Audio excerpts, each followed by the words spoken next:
आज इन आंखों से जब देखना पड़ता है कि बाप अपने बेटे से मार खा रहा है, इस औलाद को कौन समझाएगा।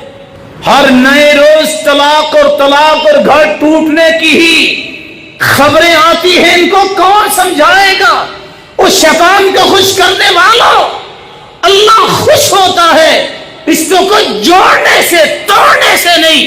तुम अना के मसाइल बना के कि आज इसने ये कह दिया, आज इसने ये काम नहीं किया और घर तोड़ दिया, शैतान इससे खुश होता है।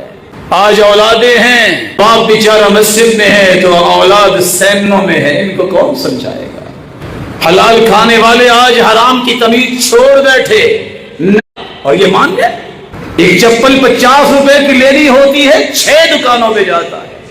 अरे दीन को अख्तियार करने के लिए तुम्हें उलमा नजर नहीं आए? किसी से पूछ लो ये तरीका सही है कि नहीं।